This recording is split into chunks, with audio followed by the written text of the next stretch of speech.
Jumlah, judul dan tanggal percobaan. Rangkaian paralel.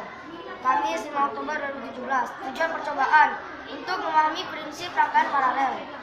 Alat dan bahan: 2 buah baterai, 1 triplex, selotip, 2 buah lampu, 2 buah fitting, 1 buah gunting, dan kabel. Langkah kerja: siapkan alat-alat yang digunakan. 2. Potong triplex yang menjadi tempat membuat rangkaian listrik paralel.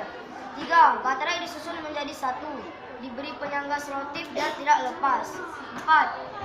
Kabel, lampu, dan baterai mulai dirangka menjadi rangkaian paralel.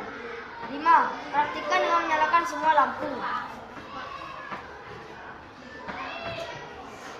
Amati apa yang terjadi pada lampu tersebut. Jika lampu pertama dimatikan, lampu kedua akan tetap hidup. Begitupun sebaliknya.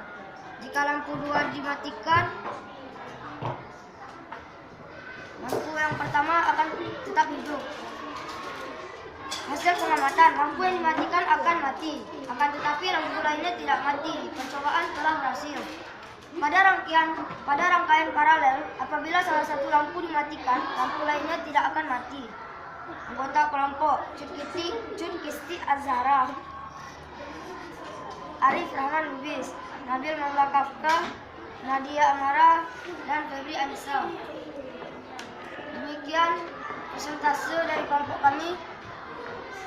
Mudah-mudahan ada pelajarannya. Assalamualaikum warahmatullahi wabarakatuh.